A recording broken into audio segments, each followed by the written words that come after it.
Daniel 11, irmãos, versos 1 ao 4.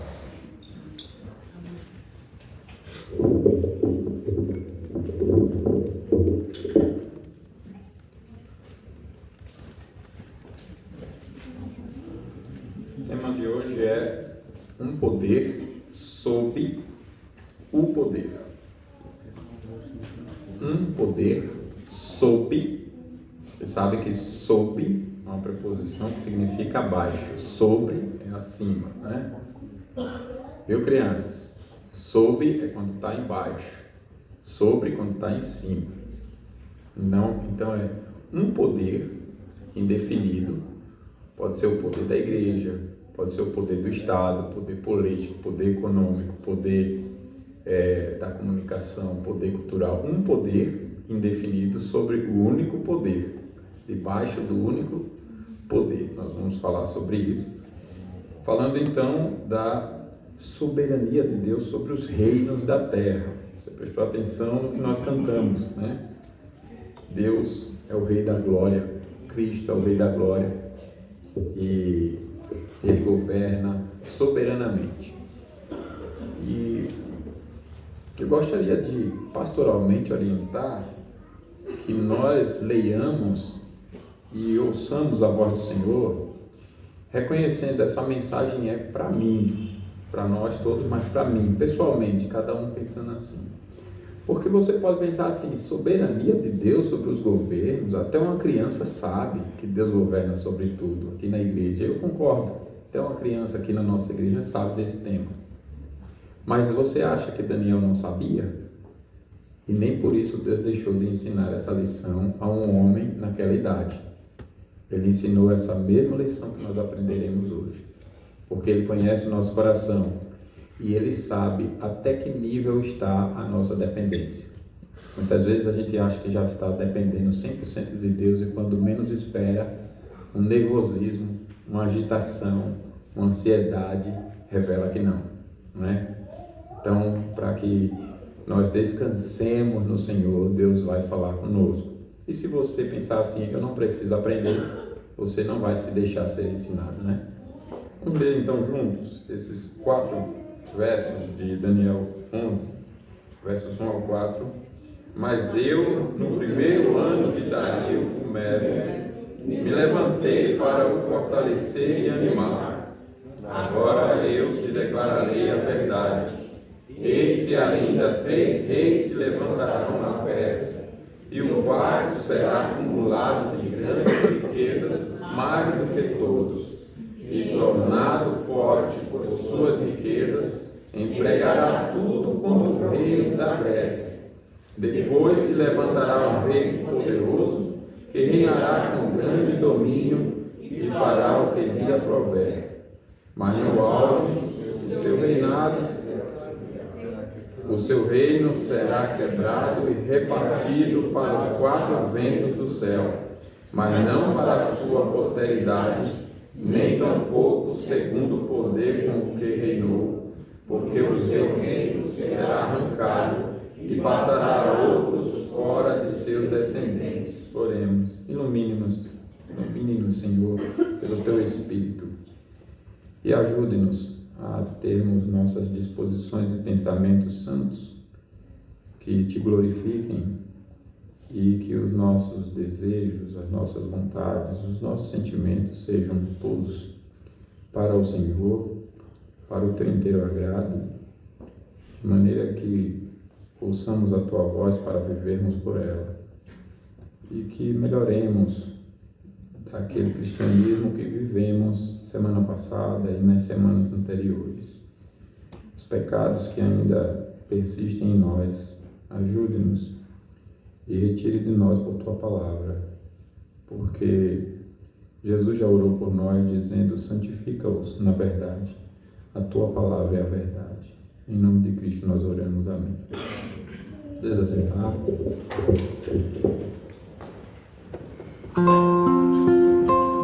Estamos então aqui no terceiro ano de Ciro,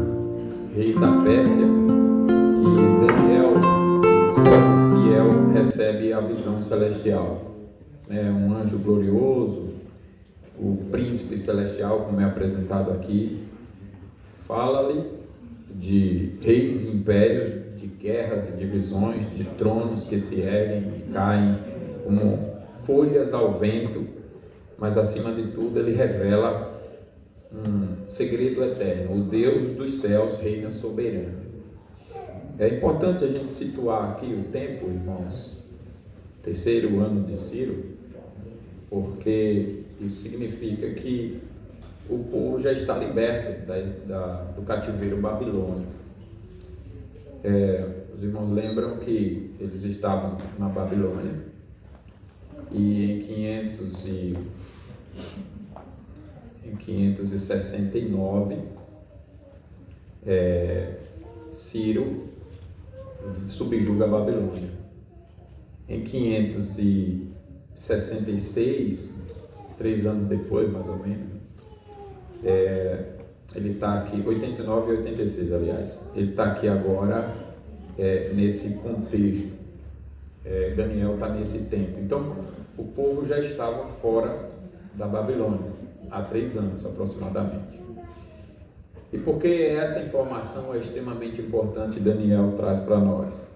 Lembre, observe bem, que Daniel está aqui continuando o que ele estava falando no capítulo 10, lá no final, né? Ele estava falando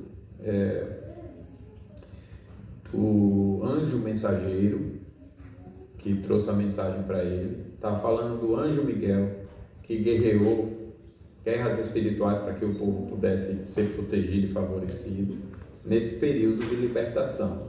Ele está falando disso no capítulo 10, foi o que nós estudamos, né? E aí você pode estar pensando, sim, mas nós começamos lendo aqui no primeiro ano de Dario, e o senhor está lendo aqui no terceiro ano de Ciro, porque justamente nós estamos no capítulo 10, continuando. E aqui é a fala do anjo. Isso que nós lemos é a fala do anjo, é a continuação do final do capítulo 10. É o anjo quem está falando com Daniel, vocês entenderam isso? Então ele está se referindo a um tempo anterior. O anjo está dizendo sobre um tempo anterior. Olha, no terceiro ano de Ciro, aliás, no primeiro ano de Dario, mas ele estava ainda lá no capítulo 10, iniciando o terceiro ano de Ciro, ou no terceiro ano de Ciro. Portanto, 3 anos depois da libertação. Só para a gente prestar atenção já nesse tempo aqui. O tempo que nós estamos é o terceiro ano de Ciro, porque é a continuação do capítulo 10. Daniel está nesse tempo. Mas o anjo está falando de outro tempo anterior, que era o primeiro ano de Dario. Certo? O anjo está falando sobre esse tempo. E isso é importante também para a gente saber que o povo, estando fora, estava com uma expectativa. A expectativa que o profeta Jeremias e outros disseram, e o próprio Daniel por revelação disse, de que Deus restauraria seu povo, libertaria daquela escravidão, daquele cativeiro, e restauraria seu povo. Portanto, uma expectativa de redenção, libertação. E o povo seria restaurado em sua cidade. Os muros seriam reconstruídos, significando segurança. O templo seria reconstruído, significando a adoração e a presença de Deus, restaurado ali com o povo. Um povo que ficou 70 anos no cativeiro, agora cria essa expectativa. Só que após essa libertação, Daniel tem uma visão de que virão ainda outros conflitos, outros poderes, e que a luta não seria assim simples. E ele, como nós vimos no capítulo 10, se prostra sem força, clama ao Senhor. Na verdade, ele não conseguia nem falar, né? É quando o anjo toca e fala com ele. Primeiro toca, mostrando que a restauração diante da glória divina, ainda que fosse o anjo ali, no primeiro ser era Cristo, a gente já definiu isso, mas no segundo momento é um anjo. Deixa claro, até dá o nome do anjo, né? Mas mesmo assim não deixa de se manifestar da glória divina. E essa glória faz o homem prostrar-se. Você está diante de um ser enviado por Deus do céu, você está diante do quê? É um anjo, é uma criatura, mas você está diante da glória divina que acompanha esse ser. E nós aprendemos que o ser humano se prostra diante disso. E que Deus restaura progressivamente. Deus então levanta Daniel, dá a Daniel a condição de falar, foi o que nós vimos no capítulo 10. Daniel então clama ao Senhor, porque ele imagina que o povo ainda seria subjugado no mesmo cativeiro. Deus vai consolar Daniel, vai orientar e ele revela o que vai acontecer. E essa primeira lição, nós vamos dividir ainda aqui o sermão, mas essa primeira lição já é grandiosa para nós. Deus revelar o que vai acontecer, mostra como Deus nos trata com tanta consideração, né? Ele não nos quer vivendo cegamente, sem conhecimento das coisas, e até o futuro ele nos revela, né? Daniel então ficou sabendo o que aconteceria diante das perspectivas equivocadas que a sua mente poderia alimentar. Porque sai do cativeiro com a esperança, uma perspectiva de restauração, e ele não está vendo essa restauração. O que significa tudo isso? E então Deus vem com a mensagem e diz o que é, explica e mostra o que vai acontecer e qual é o significado espiritual. Isso é uma demonstração de profunda consideração. E isso consola o povo, consola Daniel, reorienta a vida.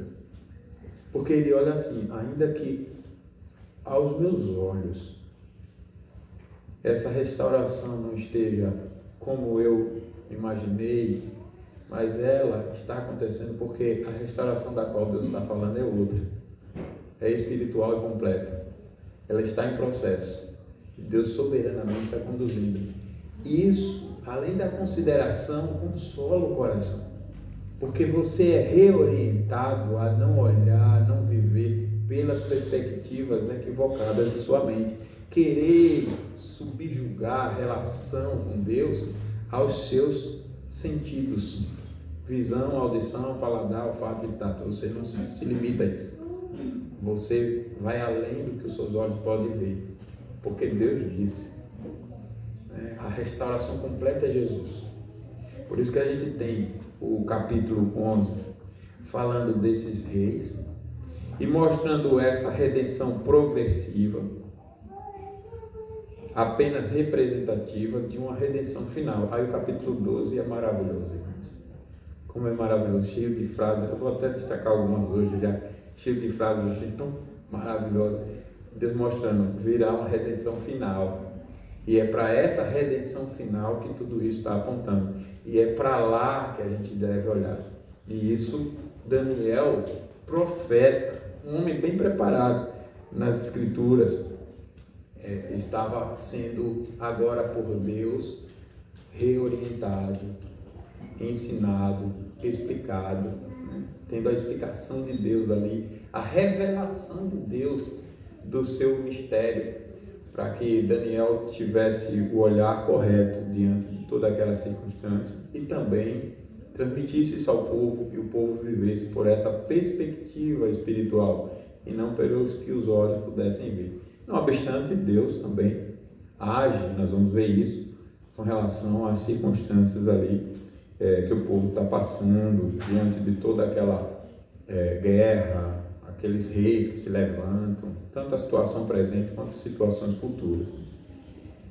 E eu estava falando que isso é uma demonstração de profunda consideração e é um consolo para nós, né? Um consolo. E aí, providencialmente, Deus me deu a experiência essa semana, mais precisamente ontem, de eu ouvir uma fala desagradável sobre algo que está para acontecer. E eu fiquei ali preocupado. Não fiquem curiosos demais não, estou falando de algo, né? Depois eu detalho para vocês. Mas eu fiquei ali preocupado. Eu disse, meu Deus, como é que vem a situação aí? De novo outra luta, assim, etc. tem a ver com o ministério, tem a ver com o concílio, né? Tem a ver com o que está acontecendo na igreja presbiteriana. E aí, passa o dia, mais no final do dia, aí um outro irmão, um outro colega, chega e me diz, olha, eu tenho uma notícia, a gente precisa sentar para tomar um café. Eu digo, vamos marcar, mas eu tenho uma notícia. Qual a notícia? Ele tinha várias e uma era essa. E aí ele deu uma notícia positiva, né? De algo ruim que estava para acontecer, uma injustiça, e aí disse, olha, tal injustiça vai ser reparada. Né? E você olha assim, olha, tal injustiça vai ser reparada, uma boa notícia. Isso te tranquiliza, né? Descansa o teu coração. E isso é necessário, não porque a gente alimente sempre, isso também precisa corrigir, mas alimente sempre dúvida pecaminosa, ansiedade pecaminosa. Porque veja que Daniel aqui, diante da visão do que estava para acontecer, do sofrimento pelo qual o povo ainda ia passar, veja que ele se prostra sem força, não é? Se prostra. Ele ora, ele vai clamar. Outro exemplo que a gente pode citar é o próprio Cristo. Na noite anterior à sua morte, ele vai orar. E o texto diz, minha alma está angustiada, profundamente angustiada até a morte. Eu não posso chamar essa angústia de Jesus de ansiedade pecaminosa. Não, é porque tem uma situação ruim para acontecer e nós agimos de acordo com as circunstâncias nesse sentido. Então Daniel está lá, prostrado e tal, mas a revelação de Deus sobre o que irá acontecer o consola, faz ele descansar. Irmãos, veja como que isso é rico. Deus fala de reis posteriores. Deus revela para Daniel sobre Ciro, sobre Dario e Ciro, sobre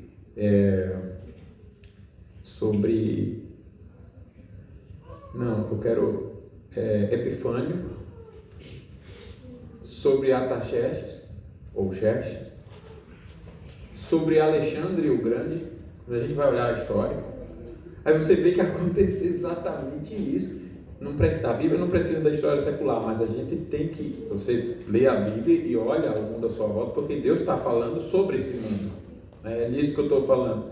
E está acontecendo, só que Daniel recebe a revelação dos reis que virão no mundo. Quais impérios vão subir, vão ascender, quais vão cair, quando vão cair, como vão cair. Isso é maravilhoso, né? Então aqui nós somos convidados a olhar para o palco da história. Reis persas, com suas coroas reluzentes, marcham em procissão. Um rei poderoso como Alexandre o Grande surge como um leopardo, que é como a palavra de Deus compara, né? Um leopardo, ou seja, conquistando o mundo rapidamente.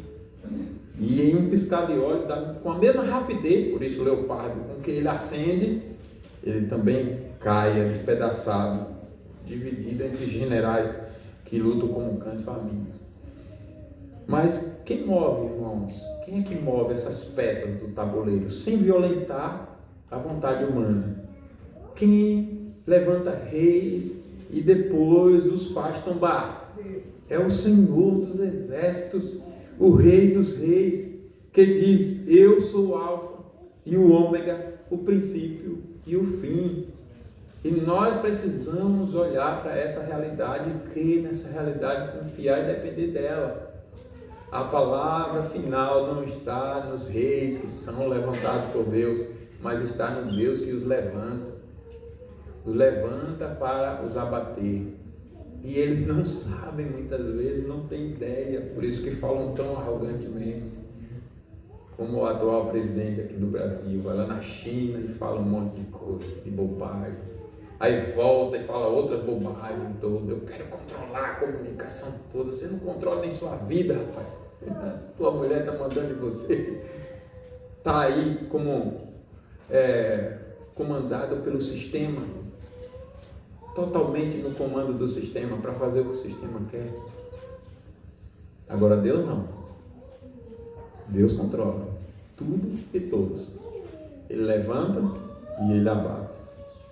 Então, irmãos, em um mundo de caos, onde nações se agitam, economias tremem e os homens poderosos se vangloriam, esses 4 versos nos chamam a erguer os olhos para o trono eterno, para o Deus dos céus.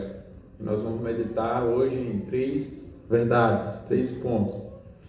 A soberania de Deus sobre os reinos da terra, a proteção do Senhor sobre o seu povo e a promessa de vitória em Cristo, que é o nosso Rei dos Reis.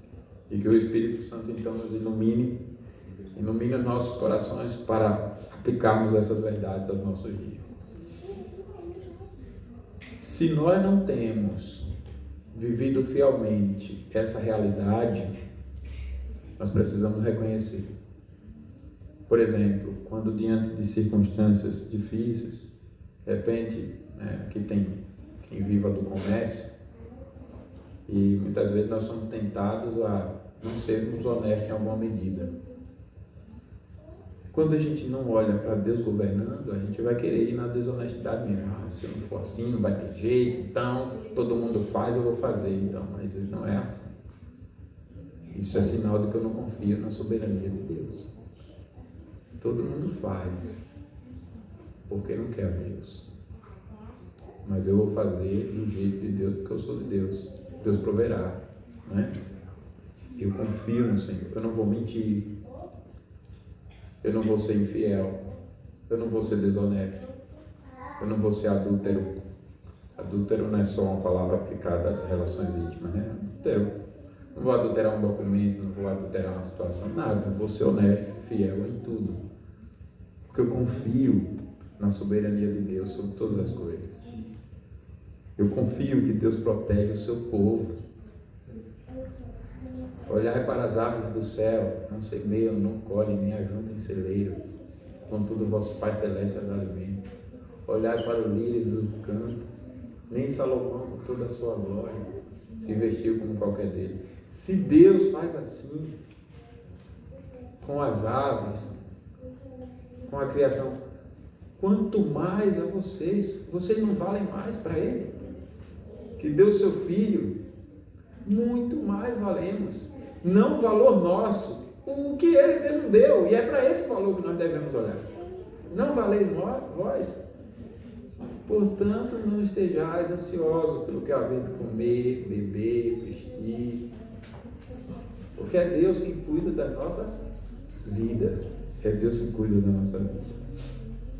Então, o primeiro ponto, a soberania de Deus sobre os reinos da terra. O anjo aqui começa dizendo: eu me levantei para confirmar e fortalecer a Dario, o Médio. E aqui é um mensageiro celestial agindo sobre as ordens de Deus, que coloca reis em seus tronos e o remove como quem varre o pó. Essa é uma figura bem interessante, porque o anjo está dizendo: olha, eu fui fortalecer Dario. Daniel, eu fui fortalecer a Dario. O reino Medo precisava ser fortalecido na sua guerra, precisava vencer, precisava de proteção. Um povo que não tem nada a ver com Deus, assim, não tinha um relacionamento, uma aliança com Deus, mas Deus mandou um anjo, e o anjo vai dizer isso para Daniel: olha, o que aconteceu lá que favoreceu vocês e favorece vocês, foi Deus quem me enviou para ir lá ajudar Dario. Dario era crente? Não. Dario sabia dessas coisas? Não, nem Daniel sabia. Está sabendo agora quando o anjo vai falar com eles. Vocês percebem a mensagem disso aqui, espiritual para nós? Um rei que não tem nada a ver com o povo de Deus, e o anjo foi enviado para ajudá-lo. E o rei está lá. Quando você até assiste algum filme relacionado à história ou lê a respeito, aí você vê que não há nenhuma menção sobre Deus ajudando, nenhuma, né? Não há nenhuma relação. Parece que eram pessoas sobrenaturais que vieram e agiram tão singularmente. Por isso tanta idolatria, tanto misticismo, tanta confusão. Mas aqui o texto está explicando, o anjo está dizendo, fui eu que fui lá. O sucesso de Dario fui eu. Eu que garanti o que Dario precisava. Deus então está dizendo para mim e para vocês o seguinte: não há rei na terra, bom ou ruim, que não esteja no controle de Deus. Irmãos, qualquer vento, em qualquer lugar do planeta, é Deus. Se você vê algo maravilhoso, benéfico, justo acontecendo em um rei, em um governante ímpio, é Deus. E se você vê algo de ruim, também é Deus. Não que Deus esteja praticando algo ruim, não é isso que eu estou dizendo, mas é Deus governando e controlando. E é isso que o anjo vem dizendo. Agora olha a autoridade que o anjo tinha. Esse anjo tinha muita autoridade, né? Ele vem de Deus do céu para agir aqui com os homens e levantar rei e subjugar rei, né? Ele diz que os reis persas, 4 em sucessão, surgem. E aí surgem mesmo, né? Como eu disse, o Xerxes, que é o rei mais rico, marchando contra a Grécia, nós lemos sobre isso. Mas o anjo não para aí aponta um rei poderoso, no verso 3, que fala que é da Grécia. E quando você vai ver quem foi esse rei na história, é o Alexandre o Grande, cuja espada corta o mundo como um raio.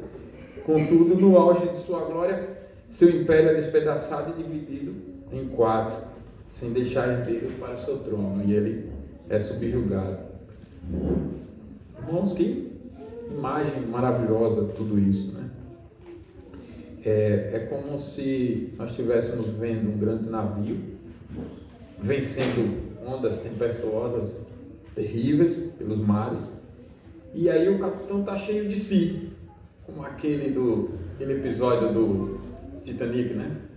Nem Deus afunda esse navio, dizem, né? Que alguém lá falou, nem Deus afunda esse navio. Então, tá lá o capitão cheio de si, achando que domina as ondas, mas então vem uma tempestade, como aquela descrição lá do Salmo 107, 21 a 33, né? Uma tempestade com uma onda, a onda de Deus, a tempestade de Deus, quebrando o mastro e faz o navio naufragar. Assim são os reinos da terra. Xerxes pensou que sua riqueza poderia conquistar o mundo. Alexandre o Grande aceitou que sua força era invencível, mas Deus, o Senhor dos ventos, sopra e os seus planos se desfazem como um castelo de areia. Eles simplesmente viram seus impérios ruírem rapidamente. E devemos olhar para o nosso tempo diante de tudo isso. Vivemos um tempo de arrogância humana crescente. Líderes mundiais se vangloriam de seu poder. No Brasil está cheio de todo lugar. Nações confiam em suas almas. Economias se apoiam em números frágeis. E até dentro das igrejas isso está ficando assim. São os mais famosos, os mais poderosos, os com mais condições financeiras, que se orgulham, que se acham. Quero ver que mexe comigo, né? Um outro dia nós fomos tratar disciplinarmente de alguém aqui. A pessoa foi recebida numa outra igreja e o pastor que recebeu, isso é condenado na palavra e no nosso código de disciplina, ele disse: eu quero ver quem vai peitar comigo. Você vê como que é a arrogância dentro e fora da igreja. Eu vou receber e quero ver quem vai medir força comigo. Veja, esse pecado é grave. Deus tenha misericórdia de todos nós para não praticarmos esse pecado. Porque a vida em Cristo não é eu quero, eu posso, eu sou. A vida em Cristo é Ele é. Toda a glória é dele, toda a honra é dele, todo o poder é dele. Eu nada sou e nada posso fazer sem Ele. Eu tudo posso nele. O que Ele me faz poder. Fora isso, eu não sou nada nem ninguém. Eu sou como a neblina que logo se desfaz. Eu nada sou e nada posso fazer. Vocês estão entendendo? A vida cristã é essa, é uma completa e total dependência do Senhor. Os reis da terra nada são, exceto pelo poder de Deus. Estão no poder de Deus para cumprir a vontade de Deus. Quando então a gente vê alguma notícia, guerras, crises, quando vê alguma notícia sobre algum problema, como o caso que eu citei, pessoal, de injustiça, ainda tem outras lutas para a gente vencer, né? Nossa, como igreja, como conselho. Não nos desesperemos, confiemos no Senhor. O mesmo Deus que levantou Dario e derrubou Alexandre está no controle hoje. Ele guia a história para cumprir os seus propósitos. Então confiemos nele, pois, como diz Provérbios 21:1, o irmão no aconselhamento me citou esse versículo e eu pensei nele quando estava conversando com ele. Foi uma sintonia e ele disse assim: o coração do rei é como um rio na mão do Senhor, ele o inclina para onde quer. Lembre disso, olha. O rei não sabe, não precisa, é Deus que inclina, né? A gente lê Esther e lembra, Esther foi orar, Mordecai foi orar. O rei não tem noção do que está acontecendo, vai dormir, não consegue, pede para ler o livro de Atos. Já pensou? De noite para ler o livro de Atos, lê aí o livro de Atos. Aí acontece lá, lê justamente que Mordecai livrou o rei de ser assassinado. E ele pergunta: quem foi que? Como foi homenageado esse homem? Aqui não diz nada, Senhor, não fizemos nada por ele. Aí o que estava articulando a morte de Mordecai, dos judeus, de Esther, todo mundo está chegando, que é o Amã. Aí o rei chama Amã, e o Amã, o que deve fazer o rei a quem ele quer honrar? Só pode ser eu. Aí o rei deve vestir com vestes reais, colocar o anel de honra, preparar o cavalo e colocar a pessoa mais importante puxando o cavalo, gritando na rua, pelas ruas. É assim que se faz a alguém que o rei deseja honrar. É boa ideia. Então faça isso com Mordecai, que era o inimigo número 1 do Amã. Amã tinha feito uma forca. Quem estava inclinando o coração do rei? Deus. Agora o povo estava orando. A gente tem conversado no conselho. Deus quer dar a vitória, mas Ele também quer que a gente age. Às vezes a gente não pega a vitória porque Ele está agindo como deveria, na diligência que deveria e com oração. Oração. Os irmãos lembram por quanto tempo eles oraram? Jejuando? 3 dias. Os discípulos foram orar com Jesus. Mosquito chato, não é de Deus não esse negócio. Foram orar com Jesus. Não orou nem por 1 hora. Jesus diz: nem por 1 hora vocês querem orar. Esther e Mordecai convocou todos os judeus da época para orar por 3 dias. Mas tem irmãos que ficam me dizendo, quer dizer, irmão no singular, né? Fica me dizendo que já está ocupado até para depois da vinda de Cristo. Tá ruim, não tá um negócio desse? Não vou dizer o nome dele não, que ele já entendeu a piada aqui. Mas não foi o César não. Olhou o César. Olha o César. Então, Deus é soberano sobre os reis da terra. A segunda lição é a proteção divina sobre o seu povo. O anjo aqui revela que está a serviço de Deus para proteger os eleitos. Eu me levantei para confirmar e fortalecer. Não é apenas aqui sobre Dario, irmãos. Ele fortaleceu Dario, mas sobre a preservação do povo de Deus em meio aos conflitos. Vocês já olharam? Não sei se vocês acompanham algum streaming de vídeo aí que tem documentários sobre política externa, etc., política internacional.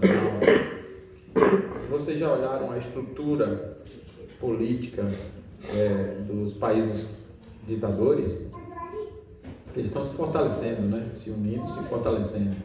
Você pega a Rússia, você pega a China, aí você pega outras potências, como o próprio Estados Unidos, e assim, não é um país cristão, de fato. Mas em função de como foi estruturado e todo o seu histórico, então é uma potência que conflita com outras potências em princípios bíblicos, né? Nas ditaduras, o Estado é soberano. Nas democracias nós temos um problema também, né? Porque o povo é que é soberano e isso não é bíblico. Mas os princípios na democracia americana, por exemplo, que é a maior potência e muitos se unem a essa potência americana, são princípios bíblicos. Por exemplo, a propriedade privada. Ditadura subjuga e diz: a propriedade sua é do Estado. Você não tem direito de nada. A família. É o Estado quem diz como deve ser a família, quantos filhos você deve ter, ele vai estabelecer. Os filhos você tem para dar ao Estado, por isso que desde cedo já tem que colocar numa creche para o Estado moldar o pensamento de acordo com o que ele quer, da creche para a escola, da escola daí vai. Porque você não tem nenhuma responsabilidade, nenhum mérito sobre a criança. Esse é o pensamento do Estado. Aí você vem com esses outros princípios bíblicos confrontando. Não, família propriedade privada é privada, família é a célula da sociedade, não é o Estado quem subjuga a família, etc. A família tem direitos sobre as crianças. É a primeira responsabilidade para tratar, cuidar, criar a criança, do seu desenvolvimento e tal. E essas visões de mundo se conflitam e esses impérios aí são freados. Não são? Você imagine se não tivesse impérios com pensamentos bíblicos, ainda que, como eu disse, a poder político americano não seja cristão de fato. Não é, temos que ser, o país não é, mas tem seus princípios, conflitam e freiam o avanço desse autoritarismo, dessa ditadura no mundo. Quem é que está fazendo isso? Deus. Por causa de quem? Da igreja. Somente. Não tem outro motivo. Deus está freando. E aí você vê guerras, você fica sem entender, sem conhecimento bíblico, você alimenta angústia. Mas quando você entende, ali deve ter algum anjo aí. Eu disse que os anjos só ficam protegendo os pastores quando estão dirigindo. Não, tá vendo? Né? Não é bíblico, porque os anjos estão aí, né? Nas guerras, né? E você às vezes acha, não, a guerra foi porque um governo quis e o outro também quis. Não, irmãos, Deus está por trás, subjugando o reino desses conflitos, para a proteção do seu povo. Então, aparece aqui o grande defensor, que é o Miguel, né?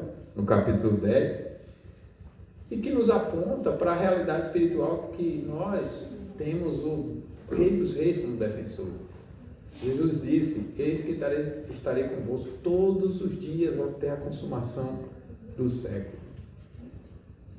É como um pastor cuidando de ovelhas em um vale perigoso, cheio de lobos, e ele não deixa uma única ovelha desprotegida, desamparada. Com o seu cajado ele as defende, e assim é Deus conosco, com o seu povo. Quando os persas governavam, quando Alexandre conquistava, quando Antíoco Epifano profanava o templo, Deus enviava os seus anjos para guardar Israel, e hoje, em Cristo, ele nos guarda com um poder ainda maior. É o próprio Filho que foi dado. É o próprio Filho quem está conosco. Se Deus é por nós, quem será contra nós? Ninguém. A resposta é óbvia. Hoje, então, irmãos, nós enfrentamos lobos modernos. Tentações, dúvidas, perseguições sutis, no trabalho, na escola, né, na sociedade, dentro da igreja. Nós enfrentamos aqueles que fazem pressão através de uma cultura que zomba da fé. Mas ouçam bem a promessa de Deus, de Daniel. Deus designou um príncipe para Daniel e o povo. E para nós, Deus designou Jesus, o Rei dos Reis, o Senhor dos Senhores. Ele é o príncipe da paz, né? O seu nome é Maravilhoso Conselheiro, Deus Forte, Pai da Eternidade, Príncipe da Paz. Que maravilha! Ele enviou para nós mais do que um anjo, o anjo soberano. O anjo é o mensageiro, né? Quando então nos sentimos fracos, lembremos disso. O mesmo Deus que protegeu Daniel no exílio está comigo. Então oremos, confiemos e resistamos, pois maior é o que está em nós do que o que está no mundo. E a terceira lição é a promessa de vitória em Cristo. Nós temos uma promessa de vitória. O próprio Deus é quem deu. E Deus diz: passarão os céus e a terra, mas as minhas palavras não passarão. Então aqui, como eu estava dizendo, é o início da visão. Nós vamos avançar ainda no capítulo 11, nos capítulos 11 e 12. Mas aponta para um desfecho glorioso. Aqui nesse início aponta para esse desfecho lá no capítulo 12. Nós vamos ver que os reinos caem, mas os inscritos no livro da vida serão salvos. Está lá no capítulo 12, verso 1. Nesse tempo se levantará Miguel, o grande príncipe, o defensor dos filhos do teu povo. E haverá tempo de angústia, qual nunca houve, desde que houve nação até aquele tempo. Mas naquele tempo será salvo o teu povo, todo aquele que for achado escrito no livro. Quem estiver no livro da vida é o salvo, é o protegido. Por isso que você tem que ter a verdadeira fé. Não brincar com a salvação. Como dizia a minha avó, antes de partir: você está preparado? Você está pronto? Precisamos estar preparados. Precisamos saber quem é Deus, quem é Jesus, conhecê-lo de verdade, sem distorções, não uma caricatura, mas o verdadeiro. Termos comunhão com Ele, termos os nossos nomes escritos no livro da vida, vivermos em novidade de vida, não dominados pelos pecados, não, mas dominados pela graça, como Paulo, que disse: hoje não sou eu quem vive, mas Cristo vive em mim. Eu tenho que ver isso em mim. Eu estou vivendo novidade de vida de Deus, porque Cristo vive em mim. E o meu nome está escrito no livro da vida. Esses serão salvos. Eu serei salvo. Esses são os sábios que brilharão como as estrelas. Veja o capítulo 12, verso 3. Venham comigo. Os que forem sábios, pois, todos juntos. Os que forem sábios, pois, resplandecerão como o fulgor do firmamento. E os que a muitos conduzirem à justiça como as estrelas, sempre e eternamente. Esses resplandecerão. A vida brilhará como as estrelas. Então, Miguel aqui é uma prefiguração de Cristo, o verdadeiro príncipe da paz, e ele é aquele que derrota os inimigos, purifica o seu povo pelas provações e conduz à ressurreição. Se Deus então administra alguma circunstância, como fez com Daniel e o povo na época de provação, eu devo continuar confiando, porque em última análise, pelo menos a minha confiança, Deus quer santificar, né? Circunstância está ruim aqui, está ruim ali, tá? Eu tenho que saber o que é que Deus quer comigo, onde Deus quer tratar, e no mínimo a minha confiança ser purificada. Deus quer purificar a minha dependência dele. E aqui é como um exército em batalha cercado por inimigos. Eu fui pensando nessas coisas, aí eu coloquei ontem à noite, meio sem sono, assim, mas já com sono, eu coloquei O Senhor dos Anéis pela 1000ª vez, né? Eu gosto daquela história ali, o Retorno do Rei, mas o filme é demorado, né? Dura umas 3 horas. Eu acho que eu não assisti 15 minutos. Mas ficou lá rolando na TV e eu dormindo no sofá. E pior que tudo escuro, irmãos. Aí de repente aparece uma alma toda de branca, assim, cor branca da pele na minha frente. Quando eu abri os olhos, eu quase saltei do sofá. Era a Mônica em pé, me olhando em pé assim. Mas eu tomei uns, que hora era? Aquela umas 2 e pouco. E 1 hora eu quase caí do sofá com aquele susto, ela branca assim. Você imagina, você abrir os olhos, até sua mente reconhecer que é a esposa, já foi um século, né? Assim. E eu estou citando isso por causa do Senhor dos Anéis, né? Aí, todos aqui conhecem o Senhor dos Anéis? Porque senão a ilustração não vai ser tão interessante. Nunca assistiram lá o Retorno do Rei? Ah, rapaz, é uma mensagem tão maravilhosa ali, o Retorno do Rei, né? Jesus não é o rei que vai voltar? Então, ali o rei voltou, né? Que era o árabe. Só que eles estão na frente do império inimigo pelo Senhor do Mal, que é uma representação do diabo, né? E os seus anjos. Aí tem lá aqueles seres horríveis, aqueles monstros todos. E aí eu, pensando nessa situação aqui do povo, de Deus cercado por tantos inimigos, aí eu vi essa figura de o Tolkien pegou dessa imagem aqui, dessas imagens bíblicas, né? Porque o povo é grande, o exército que vai contra o inimigo é grande. E ele coloca bem no singular o inimigo, né? Que é o Senhor do Mal, né? Senhor do Escuro. Mas depois que a cena amplia assim e mostra que o exército inimigo, seres terríveis, gigantes enormes, monstros assim, aí o povo está tão miudinho assim, cercado por um exército muito maior. Vocês já leram lá em Ezequiel sobre Gog e Magog? Ou então em Apocalipse 20, versos 7 a 10? É semelhante ali, é como a areia da praia, assim. Você vê aquele exército enorme, meu Deus, é mais ou menos isso, a realidade espiritual nossa. Nós estamos cercados por um exército enorme. Então, a figura é essa. O general, então, parece perdido, mas de repente um cavaleiro glorioso, montado em um cavalo branco, surge com poder irresistível, dispersando os adversários. Então, esse cavaleiro, na nossa realidade espiritual, é Cristo.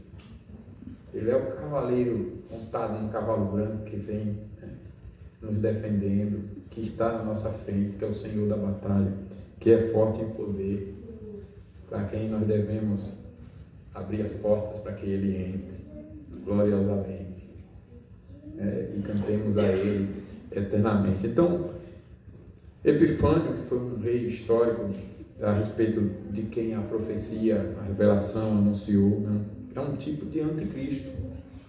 Pode ter profanado o templo, mas Cristo, o verdadeiro templo, venceu na cruz. E no tempo do fim, Ele voltará para consumar a vitória. Leia comigo o verso 4 do capítulo 12, todos juntos. Tu, porém, Daniel, vamos de novo. Tu, porém, Daniel, encerra as palavras e sela o livro, até o tempo do fim. Muitos o esquadrinharão. Sobre quem esse texto está falando? Eu e vocês. Nós fomos revelados aqui para Daniel. Lá no Tijuco, um povo vai ler essa palavra aqui. Vai estudar essa palavra. Você tinha imaginado isso? Eu e vocês aqui, citados na revelação divina.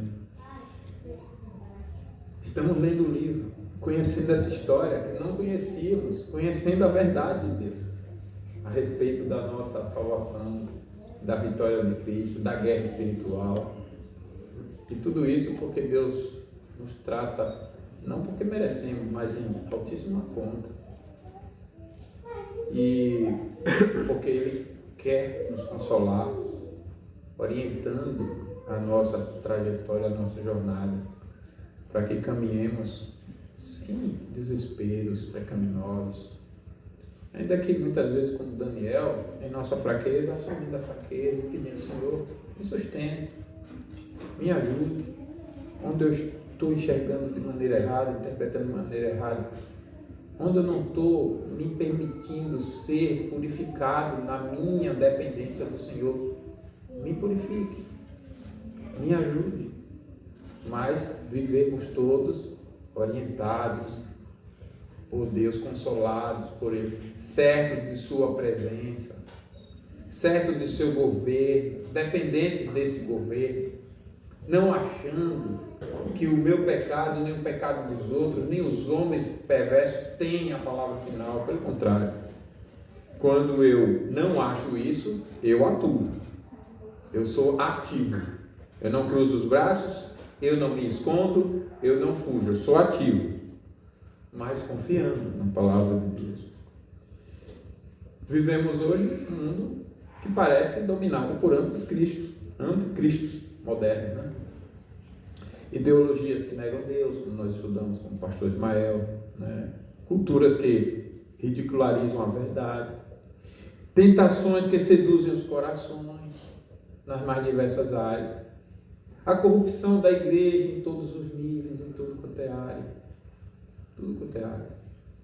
Essa semana eu estive no Mackenzie, e aí conversando com um colega, ele falando de um presbítero da nossa igreja, em um alto cargo, e que todos sabem que na parada gay ele sai lá vestido e fantasiado com cerveja na mão, e que ele está em top de autarquia em alguma posição. Aí eu digo: gente, se me disser quem é esse homem, eu posso sofrer processo e ser preso, mas vou lá e denuncio, imponho isso para todo mundo ficar sabendo, em TV, onde for. Não pode, a gente precisa tomar providências, pode se acovardar, não pode. Aí você vê impureza em tudo quanto é lugar é a corrupção. Se você só olhar para essas coisas, você desanima. Como esse mesmo irmão, ele não é da nossa igreja presbiteriana, né? Ele é da Assembleia de Deus. Mas esse mesmo irmão me disse: meu irmão, eu conheci pastores do meio de vocês, presbiterianos, montes, e foi um mais sem vergonha do que o outro, que eu criei ojeriza de ouvir a palavra pastor presbiteriano. Como eu conheço a trajetória dele, eu imaginei, né? E eu fiquei: meu Deus do céu, não deveria ser assim. Meu irmão, esses não são verdadeiros. Ele vem aqui nos visitar, ele prometeu, né? Então ele sabe separar as coisas, ele tem amigos, pastores presbiterianos, ele sabe que nem todos são a mesma coisa. Mas você vê essas coisas, não é de doer o coração? Muito. E você sabe, não é assim. O verdadeiro cristianismo não é esse, o verdadeiro presbiterianismo não é esse. A verdadeira igreja de Cristo não é essa. Não é essa. Eu insisto falando sempre da nossa casa, porque é a nossa casa, mas eu sei, eu tenho amigos batistas, irmãos batistas, né, colegas, eu falo, pastores, que falam das suas denominações. Eu conheço essa história em outros lugares e a gente conhece a realidade humana. Mas não é para ser assim. Só que se a gente se prender a essas coisas somente e não ver o Deus que governa essas coisas, a gente desanima. Como muitos já desanimaram, não querem conversa com a igreja. Eu não sei porquê, mas nós ouvimos, eu, minha esposa e as crianças, a gente almoçando lá com o professor Wilson, pastor Wilson, que hoje está cego, né? Lá no seminário essa semana. Aí ele disse que ano passado chegou um rapaz, seminarista, muito inteligente, advogado, fora da média, etc. E novo, e se destacando em um monte de coisa, tanto que, não sei se primeiro ou segundo ano de seminário, ele já foi convidado a escrever um artigo para uma revista lá do seminário. E quando foi o final do ano passado, ele foi de férias e foi surpreendido por todo o seminário, pela igreja, por todo mundo, da desistência do curso, porque foi para a igreja igreja católica romana. Não sei o que ele viu na presbiteriana. Aí você diz assim: é apostasia. Eu concordo, não, mas eu quero fazer outro olhar. Não tem nada errado em nós mesmos. que a pessoa vem de fora, olha assim e vê, isso aqui tem alguma coisa errada. E aí nós temos que ter um cuidado para não desanimar e não olhar o todo. Não nos alegremos com essas coisas como nós aprendemos no capítulo 10. Daniel se incomodou com toda a corrupção do povo. Esdras se incomodou com toda a corrupção do povo.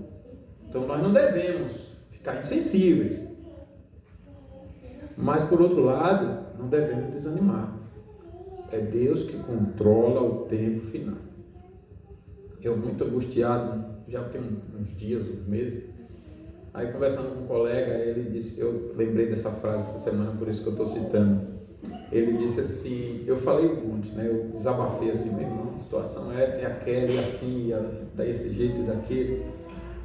E aí a única frase dele foi, irmão, se alegre, tua vitória está chegando, Jesus está voltando. Pouca palavrinha, mas que me deu um conforto, irmão. Eu mesmo. E aqui eu estou dizendo essa coisa para vocês para mostrar que eu preciso dessa mensagem aqui, senão eu vacilo, né? Preciso sempre ser lembrado. Todos nós precisamos. Então, Deus controla o tempo final. Cristo já venceu na cruz e Ele voltará para julgar os vivos e os mortos. E até lá, sejamos fiéis como os sábios de Daniel 11:32. Leia comigo aí, 11:32. Os sábios, nós devemos viver como esses. Juntos aos violadores da aliança, ele com lisonjas perverterá, mas o povo que conhece ao seu Deus se tornará forte e ativo. Quem conhece o seu Deus resiste. Quem é que resiste? Quem conhece a Deus. Quem é que resiste diante de tudo isso? Quem conhece a Deus. Não importa pelo que a gente vai passar, está passando. Conhecemos a Deus? Vamos resistir. Ah, mas se todo mundo quiser se corromper e só sobrar eu e minha família. Josué, eu e minha casa serviremos ao Senhor. Vocês querem? Fica aí. Eu e minha casa serviremos ao Senhor. Não importa. Nem que a gente volte a cultuar debaixo das árvores. Nem que a gente cultue na rua, qualquer lugar, não importa. Eu e minha casa serviremos ao Senhor. Devemos então viver sábios, como esses sábios aqui. Quem são os sábios? Quem conhece a Deus.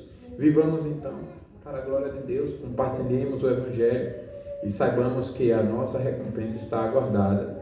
Os que forem sábios resplandecerão como as estrelas. Então, irmãos, Daniel 11, versos 1 ao 4, é mais do que uma lição de história, né? É um hino à soberania de Deus, um conforto para os perseguidos e uma promessa de vitória em Cristo. Os reinos da terra podem se erguer e cair, mas o trono de Deus permanece para sempre. Os lobos podem uivar, mas o príncipe da paz os silencia. As provações podem vir, mas elas apenas polirão as joias que brilharão na eternidade. Então, diante das incertezas do mundo, confiemos na soberania de Deus. Quando enfrentarmos batalhas, clamemos a Cristo, o nosso defensor. E vivamos como sábios, apontando outros para a cruz de Cristo, e que o Espírito Santo grave em nossos corações. O rei dos persas não é nada. Que o Espírito Santo grave isso. Mas Deus é tudo. O rei da Grécia não é nada, mas Deus é tudo. E que nós, como Daniel, descansemos na promessa que eu quero ler com vocês, no capítulo 12, verso 13. Todos juntos, bem forte. Descansemos nessa promessa. Juntos. Tu, porém, segue o teu caminho até o fim, pois descansarás e ao fim dos dias te levantarás para receber a tua herança. Que maravilha, irmãos, que maravilha isso. Se vivermos assim nessa dependência da graça, só há uma promessa de Deus: receber a herança que está preparada. Essa é a promessa. Como ela será? maravilhosa, não dá para nossa mente, nós somos pecadores, não dá para imaginar. Então aguardemos, confiemos, na certeza de que receberei a coroa da vida que está preparada. Como disse Paulo, combati o bom combate, terminei a carreira, guardei a fé. Agora o que me aguarda é essa coroa. E que nós cantemos com Paulo, ou vivermos como Paulo. Que Deus nos abençoe. Todos de pé para cantarmos ao Senhor o Salmo 16.